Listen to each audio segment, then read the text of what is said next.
Johnny, bits of Johnny. A lot of artists will take up causes, or a lot of artists might even take up causes just for, you know, a song or two, but I would say that you're probably one of the more politically astute lyricists out there. Would you agree with that? Yeah, I hate to sound like, you know, kind of a little bit sort of pretentious. Does it sound a little bit pretentious, but I think it's, sometimes you look at some artists and they'll pick up issues, they'll just pull them on board like pulling something on a thing, but it's never been about that for me. I've been like that since I was a kid, you know. For me, it's common sense. Yeah, I know I might say that, and some people, obviously depends on your perspective, you know, but to me it's all common sense, you know. I mean, I remember when I was a young kid, because my dad, my brothers are union guys, you know, and if it means the same as it does over here, it's pretty sort of, I guess, left-wing, you know, or you know, sort of very socially conscious. So I was always aware of things. I remember reading newspapers. I could read newspapers like 4 years old, you know, and reading newspapers, remembering that some of the newspapers would totally write negative things about people that were going out on strike and stuff like that, and I was always like, no way, you know, that's the right thing to do, you know.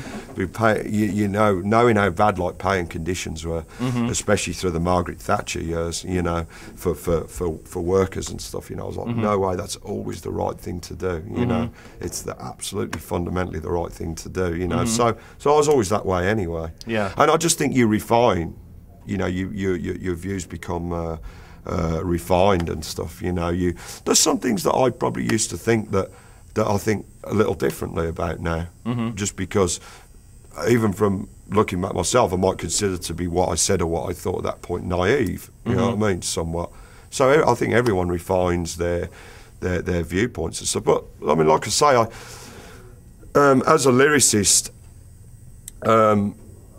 you know, I just wouldn't perhaps want to be known as someone that just pulls things on board, a designer kind of political lyricist. What the stuff that I talk about is genuinely what I've always seen as my perspective, you know, what sits in my head or whatever, you know. So. So what you're saying then is that you could probably beat me at a political trivia quiz? Possibly. That sounds like a challenge to me. Challenge Johnny! Bring it on! Question number 1. The Berlin Wall was predominantly located in which German city? Berlin. England, Scotland, Ireland, and Wales compromise. United Kingdom.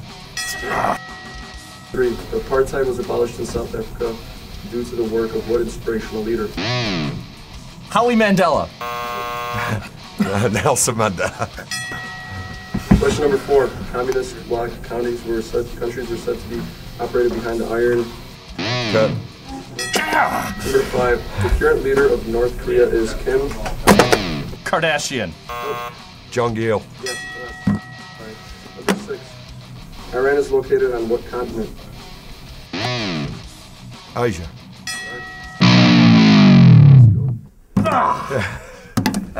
Unbelievable.